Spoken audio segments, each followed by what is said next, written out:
G'day punters, we're back for Tipster 2023 first edition. It is Magic Millions time, and speaking of Magic Millions, man next to me, Brodie Nickson, how are you? Good, Gannon. Good day, everyone. How you going? Very well, mate, and good to have Brodie here from Sky Racing. There's a reason why we have Brodie here. He's going to chat to a couple of very, very impressive tipping performances from some Sky Racing form analysts and race callers, which we'll get to later on in the show. But before we do get to that, punters, make sure you are subscribing. Go down to that subscribe button, hit that, and you make sure you get first alerted first to all of our content that will be coming out in 2023, which will include the All-In show as well with their good mate Lewis Willoughby and Dean Watling. Righto, so we're going to cover off Tipster of the Month for December, then we'll move into Tipster of the Year for 2022. Brodie, it was a pretty big year between Tipster and media analysts. How do you reckon you firmed? How'd you go, mate? Probably not very good. Not good. I didn't feature either. No, I did not feature at all. I'm looking at a couple of the names. The Queenslanders were prominent though, which is very good to see. Just another year, another Queenslander lobbing, no doubt there. They'll probably win the State of Origin as well. And then we'll get on to some free tips later in the show from some absolute superstars. Now, Brodie, it is Magic Millions week. It's all happening up there on the Gold Coast. We're not there. A good mate of ours, Lewis Willoughby, is there living the high life, living the dream. Unfortunately, we're stuck back in Sydney actually doing some real work. But, mate, it was interesting yesterday. $1.65 million was the I'm Invincible Moss Fun Colt. Firstly, would you pay, if you had a lazy 10 mil, would you pay $1.65 million for this horse? I'm one of a firm belief that I buy a lot of tried horses myself, mainly racing at Rocky, so I'm more running for peanuts than a bag of chips. And I couldn't personally pay all those big monies. You see a lot of these horses. Saw some stats this morning. We were just chatting about it just before we started recording as well. A lot of these horses don't often reap their money back, and a lot of them don't make it back to the racetrack. I couldn't possibly do it myself, but in the odd game, we've seen James Harron, a lot of those bloodstock agents, they get that one horse. They get the money back in tenfold. So out of Moss Fun, I'm Invincible, as you can see, regally bred. It was one of $3 million lots on the day. I couldn't do it personally, but can't blame the others that do. They're much more successful than I am and we were at that game. Gee, it's unbelievable, isn't it? $1.65 million. And my good mate Gareth Hall, he said he's sitting up there at the sales, and he goes, "There's a house deposit, another house deposit, another house deposit," as they go, and every horse is selling for $200,000, and there goes your house deposit. But it is great stuff, great for the game. It's not just about sales anymore. It's not just about the 2-year-old racing. They've got polo, they've got jumps. They're just doing such a great job, Jerry and Kate. So it's really good for the game. Love to see it. Now, mate, before we move on, I need a tip because you are, well, you're Queenslander. Queensland is your area of, it's your forte, really, isn't it? Can you give me a tip for the 2-year-old Magic Millions, and then we'll get a tip for the 3-year-old as well? Yeah, the 2-year-olds, I think there's a couple there you can back. I think Empire Japan, he was really good on debut. I think I galloped on first up, and against that pattern at Randwick, it was really rails prominent. Yep. I really liked his run. Platinum Jubilee's drawn perfectly, but Empire Japan, there's going to be speed on. I think he's been trained to the minute. I think this might be his grand final. I think he's going to be very hard to beat. I'm keen to have him and J-Mac on board. The horse Empress of Wonder, I know they were fairly keen to avoid running on the backup, so they kind of left their powder dry, waited till the weekend. They got the run, final horse in the ballot, and I think she's going to run a bottler. She was really green on debut at Flemington, really improved last start at Eagle Farm. I was on her that day. I can't believe she didn't win. She owes us one, I tell you, because Flemington, you're right, very green, was a long way back last start. Very, very good horse. I think she's on the up. I think she's going to fly home late. I think she's a fantastic each-way bet. So those two for me. And the 3-year-old Guineas, I think it's a 2-horse race. I think we're chatting about this off air. Yellow Brick was fantastic at Toowoomba, tasted defeat once. You watch this horse in its first prep, handled a lot of these other horses like Soothsayer and Co. quite comfortably. The trial was sensational before this prep. Won the King of the Mountain against the older horses. A lot of those horses are on the way down at the ends of their career, but he's on the way up. He's going to enjoy the gun run. The only other horse, Russian Conquest, virtually the same run as King of Sparta last year in the Gosford Guineas. Yeah. I think it's a 2-horse race, that event as well. Interesting. I was with Sovereign Fund until I saw the barrier draw in the 2-year-old, so I'll be shoulders, arms in that. And I'm with you here with Yellow Brick. When was the last Queenslander? No, I'm not a huge Queensland racing buff. When was the last Queenslander to win the 3-year-old Magic Millions? Any idea? Not too sure. Mimi Lagarde ran in it last year. She ran second. Boom Sarah won it a couple of years ago for Muncie because I was on Outback Barbie, and geez, it was a long session after lunch in the field after that, and hot 40-degree heat in Ipswich. There was no breeze at all, and we all loaded into Outback that day. But I think Boom Sarah might be the latest. Love it, love it. There you go, punters. There's a couple of tips early. Good luck with them, and we'll be back shortly for Tipster of the Month for December. Here we are, Tipster of the Month for December, last year, 2022. And we had Shadow Fax taking out the gold, 263% profit on turnover. What would you have to do that? That is very, very impressive. I'll tell you what you have to do to do that. Bet all around the world with a keen eye for England. That's what Shadow Fax is doing. Outstanding work. Up you go. If you want to follow Shadow Fax's work, go to the search button, username Shadow Fax, and away you go. Have a look at that strike rate. 37% average price, just shy of $10. That's ridiculous. I don't know what you do with it other than say, hats off, you're a star. And Trident's from New Zealand, bets both in Australia and New Zealand. Very similar average price, around that $10 quote, 29% strike rate. These are elite numbers. I can't get near them. I just probably cannot get near them. I've never featured on here. I never will. This is just so good. In third, Tim Gooley loves giving out the free tips on Twitter. Very interactive. If you don't know him, go on there, follow him. Worth a follow. It's super stuff. One of the highest strike rates for the month at 40-odd%, 39% there. Super stuff. Tim, up you go, son. And Studley around the $8 average price mark. Bets a lot with big price winners. Written advice at $30.80 if you don't mind. Italian format also around that $13 quote, and another couple of winners over the $6 mark. He doesn't bet as much, Studley, but he still gets those quotes. He gets them right. When he bets. And Mono Payak, I've got no idea that was. I've been informed it's a Greek soccer team, perhaps, player, who knows.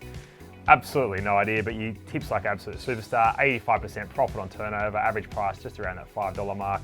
You're a star, well done. And just to finish that off there, 6 of his last 10 tips have been winners. 4 of them came second, so he'd be crook. He should be 10 from 10. And here we are, Tipster of the Year for 2022. Now, this is not just punters, this is media, this is all inclusive. So anyone on the site, thousands and thousands of tipsters. These 5 people are the ones who dominated. Up top, we have Smitty Boy 00, Adam Smith. Vocal Twitter user, obviously a good bloke, a bit like us, but can back it up, and he led with a 24% strike rate, and he won Tips of the Month in November. So up you go, Adam. Very, very impressive work. You are the Tipster of the Year for 2022. Coming in runner-up is Axel 1988. Average winning price around the $6 quote from 67 winners. So does it consistently, does it well.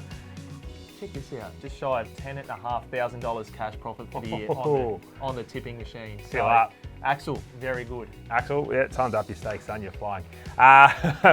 In third position, our co-host. Now, I'm sure you're all going to flood in with the messages. Where is he today? Well, we've got Brodie, and he's fantastic. He's an absolute superstar, a gun, but my co-host is missing. He's sitting at home, and you know what he's doing, Brodie? He's counting all his cash because he's finished third in Tipster of the Year. Well done, you're a star. How does he do it? Well, he just does his best work. He's a star, and that's what he does. He goes in there, he dives deep, he's an analytical mind, and he spends his time finding value winners. And I think I read something in the Great Tip-Off article that came out that Luke put out earlier that it was something like 20 winners over a double figure. So it's very, very impressive stuff, Damo Star. If you want to see Damo's tips, go to the search icon at the top, type in Damo Star. And most importantly, Gannon, someone who tips well, someone who tips consistently well, and that's for winning for place in for 4th. 2022 was a great year. 2021 just as good. So definitely a tipster you want to have in your back pocket. Someone who does it well, someone who does it often. It's like the Penrith Panthers, just keep turning up on winning for place. And then go Tridents, and here's a tipster of the month, December. Place getter, or in the top 5 there, and here he is again proving it's absolutely no fluke. So Tridents, hats off to you. Well done to the top 5, super stuff. You guys are all stars, and see if you can back it up in 2023. Here we have it, Brodie, Tipster of the Year for 2022 Media Edition, and this has been given the heading Sky Dominance. Great segue into bringing Brodie Nickson from Sky Racing in. We've got 5 of, the top 5. In fact, it was the top 8 of the leaderboard were all Sky Racing. I think you might have been 9th, mate. But to kick off there, we've got Tony Wode. What do you know about Tony?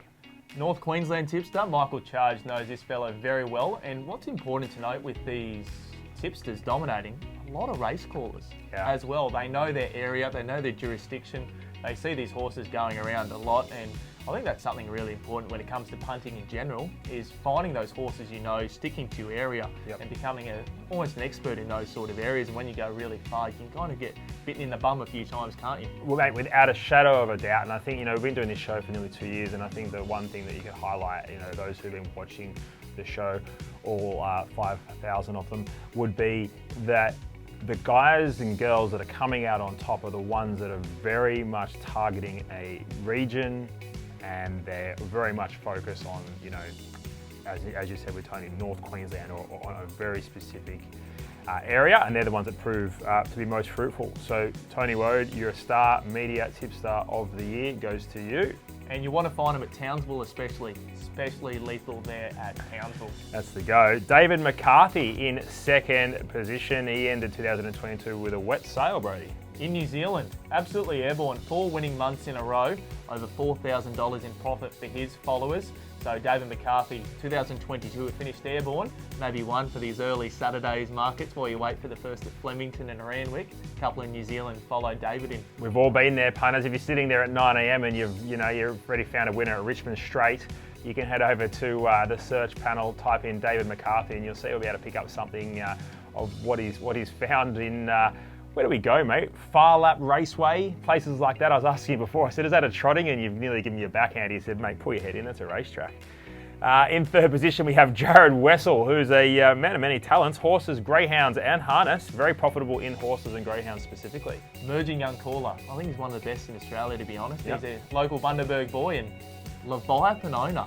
Archer Park and the Spiritualised Silks, Golden Boon, Count the Beans, the family business. Absolutely airborne, and he's a tipster as well, going very well. Turned $480 into just over $4,000 in the last 180 days. So airborne. I wonder how many of those the Archer Park runners as well. Airborne, bred to be in the game. So absolute superstar. And speaking of multiple, the triple threat, the hounds, the harness and the horses here, Ben Hall, a caller who does his best work in New South Wales country and provincial, lands there in fourth position. Can't forget he's a Queenslander as well. He's a Toowoomba boy. Can we claim him? We need something. Give us something. No, he's a Queenslander boy, Benny, but he's down in New South Wales now and airborne. I think he's one of the most consistent callers you'll find going around. He's doing a lot of greyhounds, especially Gosford, the Gardens and stuff at the moment, but very good on the tip. Wyong and Tamworth, some of his best tracks, and he's got one in WA as well. Really suggest you follow in. He's got a very high strike rate there in WA. I've heard rumours there. We might have to put the call out to Ben and see if he can start providing the punters with a bit more WA mail, because all reports are he knows what he's doing over there. And in fifth position, Brett Moody, a fan favourite of many on Twitter. Plenty of tips, plenty of winners. Great to see Brett Moody, another one to follow. Rounds out a very strong top 5. I think if you're following those, you're airborne. It's interesting, isn't it, Brady? You don't see any household names on there. There's plenty of punters and tipsters that have done very, very well. The likes of Brad Davidson, Ron Duffy from Sky, as an example, didn't even make that list. So, Mick Wallace, guys that are super, super popular. But Tony Woad, David McCarthy, Jared Wessel, Ben Hall and Brett Moody, you are our top 5. Well done. It's that time of the show where, punters, you'll get your free tips from some punters in absolute fine form. Our next free tip comes from Michael Heaton, Sky Racing and Tab Touch. And Brady tells me from WA, old Mike Heating. Second in tips of the month for December. Last 90 days, 24% profit on turnover. 4 winning days in a row as we record. So let's hear what Michael has to offer for the weekend ahead. Hi guys, Michael Heaton here from Perth. Big thanks for the acknowledgement and having me on the show. Love your work. A little bit how I do race form. Firstly, I use punting form. Really recommend it to those that don't have any database or access to sectional data. Don't just use it for the data. Also, the speed maps are a lot easier on there, and also doing weight comparisons and weight differentials. I find it a lot easier. If I'm doing form for a whole meeting, usually I kick off by doing the speed map for every race, one by one, going through the program. I just find it a little bit easier than when I do runner by runner each race. So I have an idea of where that horse is likely to settle in the run. And once going through a few replays, mainly of the main fancies who I feel are the main fancies in each race, I'll then do the sectional data and comparisons and weight differentials and so forth. I love my class droppers. That's probably my forte, finding horses that are proven in a higher grade but well placed and well weighted back in class. Tip for this weekend, Perth Cup 2.0. I was with Truly Inspired a fortnight ago, and unfortunately things didn't go to plan that day in the Perth Cup, but only 3 weeks between runs this Saturday, as opposed to some of the other main fancies like Alaskan God and Buster Bash, who are 5 weeks between runs. Profiles like a cup winner, comes into barrier 8, and I think it's a wonderful opportunity for Fred Kersley, his first ride here back in WA for some time. But thanks again for having me on. All the best for 2023 and good luck on the punt. And our last free tip comes from Shadow Fax, who was the tipster of the month from December. Let's see what he's got. Hello to everyone watching The Great Tip-Off, and a big thank you to everyone at The Great Tip-Off. I'm Shadowfax, or you can just call me Pete. My main consideration for making selections is who's the trainer, followed of course by the suitability of the race for the horse. Lots of other factors play a role, and it's pretty good these days to watch the preamble in the parade area before you make a decision to invest. And talking about investing, I have a tip for this Saturday, Flemington, in race 6, number 8, Rose Quartz.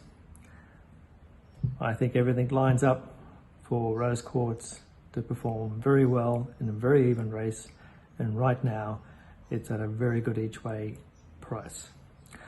So there it is, Rose Quartz this Saturday in the Standish Group 3 up the straight over 1200 metres at Flemington. So good luck, and I hope everyone has a very healthy and profitable 2023. All the best. Well, that's nearly a wrap for the first show of the year, Brodie. Thank you so much for coming on, mate. It's been an absolute pleasure. You've added some class and some high level of skill to the show, which is fantastic. Before we close off, though, punters, it's that time, and we're going to do mixed moral. But today we're going to change it up a little bit. We're going to do Brodie's best bet. Brodie, what do you got for us for the weekend? Race 1, Rose Hill this Saturday, Red Resistance. I've loved this Colts trials. Gabe Waterhouse and Adrian Bott. He was good in his first trial, given a quiet time, but travelled 3 wide throughout in his latest trial. Nash Willer sat aboard, had a nice hold on the horse. As it pulled away with the second horse in the trial, the second horse was getting scrubbed up. Nash just asked it to finish off. He went through the line strongly. I think he finds an okay race. The market should be out very soon with the tab there for the opening event at Rose Hill. So keen to find Red Resistance in the first. I can tell you, punters, Brodie is keen. He's been refreshing that tab app every 30 seconds between breaks. He can't wait for it to open. And he's a very, very good judge. Righto, make sure you subscribe, make sure you comment, give us some feedback. You know, your feedback and communication is our oxygen, of course. And for us in the racing game, we love to engage. So please make sure you do as well. Drop a comment. If you've got new segments you want to see this year, yell out, and our show is your show. Brodie, thank you very much. Gannon, it's been a pleasure as always.